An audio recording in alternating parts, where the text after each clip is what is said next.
আজকে আমরা যে প্রশ্নটা সমাধান করব এটা বিভিন্ন চাকরি পরীক্ষা অনেকবার এসেছে। প্রশ্নটা হচ্ছে কোন সংখ্যার বর্গমূলের সাথে 20 যোগ করলে এটা 5 এর বর্গ হবে। তো সাধারণত আমরা এটা যেভাবে সমাধান করি সেটা হচ্ছে সংখ্যাটাকে যদি আমরা x মনে করি তাহলে x, এই x এর বর্গমূল মানে হচ্ছে রুট, এর সাথে 20 যোগ করলে যোগ 20 সমান হবে হচ্ছে 5 এর বর্গ মানে 5 এর উপরে স্কয়ার। তো তাহলে আমরা এটাকে সমাধান করে ফেলতে পারি। এখানে রুট এক্স সমান হবে এই 20 যোগ আকার আছে ওই পাশে দিলে হবে বিয়োগ, এখানে 5 এর উপর স্কয়ার দিলে হয় 25, তাহলে বিয়োগ 20। এখন এখানে হচ্ছে রুট এক্স সমান পাচ্ছি হচ্ছে 5।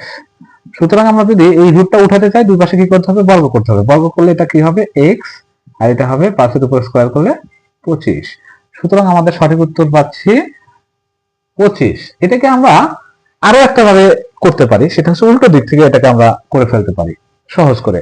সেটা কিভাবে, এখানে যেহেতু বলছে কি 5 এর বর্গ তার মানে 5 এর উপরে স্কয়ার করলাম, এখান থেকে যেহেতু সংখ্যার সাথে কত 20 যোগ করতে বলেছিল এটার উল্টা কাজটা করব, সেটা হচ্ছে বিয়োগ করে দিব। বিয়োগ করে দিলে কত হয়ে যাচ্ছে, বিয়োগ করে দিলে আমরা পাচ্ছি হচ্ছে 25 বিয়োগ 20 সমান হচ্ছে 5। তো এই যে 5 পেলাম, এটাকে কি করব, এই যে এখানে বলছে বর্গমূল, তো বর্গমূলের বিপরীতটা হচ্ছে বর্গ মানে স্কয়ার, স্কয়ার করলে পাচ্ছি কত 25।